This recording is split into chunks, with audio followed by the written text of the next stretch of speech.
December 31st, New Year's Eve, will of course be a wonderful rematch between Fernando Puma Martinez defending his WBA Super Flyweight World Championship against the former world champion Kazuto Ioka. Now, of course, this is the rematch to their unification about 5 months ago.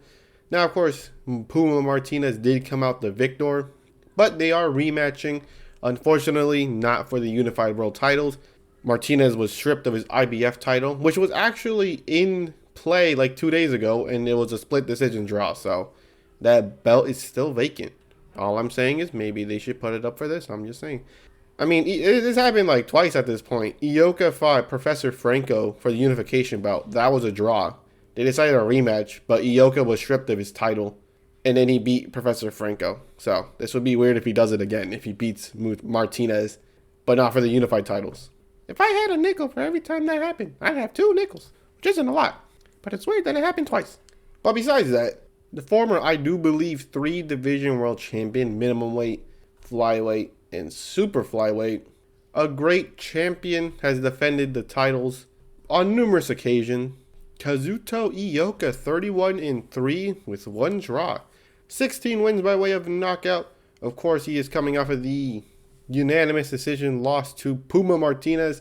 If you look at the scorecards, not that close at all. Closest one was 116 to 112, which there, it's probably not even close. But one of them gave all the rounds to Puma. So that's something, right? He is 35, so that does explain quite a bit, right? But before that, his other blemishes are the majority decision draw to Joshua Franco for the unification bout, which he later avenged with the unanimous decision win. But you can say outside circumstances, maybe, not the best, but at the same time, still a good win. He's also beaten people like Kosei Tanaka, which I do believe is the now... Actually, no, he's no longer the champion anymore. I forgot. He got upset by... He was upset by Fumalela Kafu in their bout. Now, of course, Super Flyweight has been through some changes recently. Now, of course, Jesse Bam Rodriguez has returned to reclaim his WBC and Ring Magazine titles. Puma Martinez defeated Ioka in their unification bout just to get stripped of his IBF title. And of course, like I said, Kafu upsetted Tanaka for the WBO Super Flyweight World Championship. So obviously, a lot has happened. Now, of course, Ioka is a very much crafty fighter, veteran, and a durable dude. He has fought pretty much nothing but the best. Now, of course, his other losses was a split decision for the IBF Flyweight World Championship. And another split decision loss to Donnie Nietes for the vacant WBO Super Flyweight World Championship. Now, of course, as you could tell, he actually avenged his loss to Nietes by unanimous decision. And of course, his other loss, he unfortunately could not avenge that, but oh well.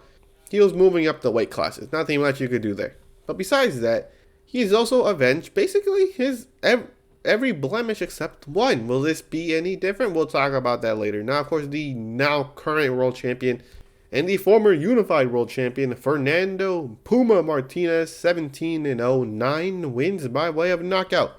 Now, of course, he attained the IBF Super Flyweight World Championship against the long-reigning Jerwin Ancajas. Now, of course, he also defended that belt against Ancajas in the rematch in around a much dominant performance. Now, of course, he has also defended it against Jade Bornea, where he stopped him by exploding his ear, so a little bit disgusting, but oh well, who cares. Now, of course, you look at his records beforehand, you really couldn't really think that he was going to be a world champion, especially with the performance against Ancajas, right? You see his records, not the best, much to be desired, as many people would say, but when he was put in the spotlight, he has shown up. Now, of course, Puma Martinez is not young himself. He is 33, although still very much in his prime. He is getting older. Now, of course, the difference is Puma Martinez hasn't been through that many fights, or wars for that matter. Now, of course, although he doesn't have that knockout power, he does have that stunning power. If he hits you with the shot, it stuns them for some reason. I don't know how that works, the biology on that stuff, but it stuns them. Now, of course, the first fight was not that close. I mean, Ioka was doing good. You could say that the rounds were competitive. It's just they were very much clearly for Puma Martinez. Now, of course, unfortunately, this will probably end up the same way. Now, of course, Ioka, yeah, he kind of fought the bad matchup. He fought some young guy or younger guy with explosiveness in terms of power and foot speed and all that stuff. Like he just randomly just pounces on you, like literally a Puma, right? Now, of course, is very troubling to go against. Now, of course, the one good thing Ioka has is, well, his experience. Throughout all his fights, especially his rematches, he has found a way to even the odds, if not turn the tide on his opponents. Now, of course, like I said, out of his 4 blemishes, he has avenged 2 of them. One of them, of course, he hasn't a chance to do it against Puma Martinez, and the other one was way in the past in a different weight class. Can't do anything about that. Now, of course, the way it works is Ioka will probably make this a much more competitive fight. I feel like he has the ability to really exploit weaknesses of Puma Martinez. What is that? Not a lot, to be honest. More just disrupt his rhythm. So simple as that. Probably just disrupt his rhythm, go to the body, bully him, you could say, because, you know, he's explosive. He needs his space, right? So you could just bully him there.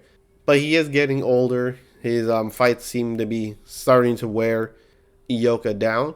But this will be a much more competitive fight. I don't think it's going to be 12-0 this time around. I think it might be 8-4 this time around. 7-5. That makes the most sense. But I do believe Puma Martinez, with his explosiveness, should be able to steal a couple rounds. Steal a couple close rounds. Maybe hurt Ioka. You know, although Ioka is a phenomenal fighter, father time comes for everyone. And I do believe this is his time where he can't turn the tide on his opponents. Now, of course, that does not mean Ioka is out of the title contention. You know, the IBF is still very much competitive. It's vacant still. He could go after that. You never know. Ioka loves his unification belts. So you never know. We might see Ioka become a champion again. Maybe even another unification belt. You never know. This guy is a fan-friendly fighter, as people would say. But unfortunately, I do have Puma Martinez ending the rivalry with Ioka by defeating him in a somewhat closer decision this time around. Could he stop him? Maybe. I don't think so. But of course, that's the end of the video. Hope you enjoyed it. Not a lot of fights coming up soon, so we'll see what we'll do. But anyways, like I said, hope you enjoyed this video, and I'll catch you in the next one.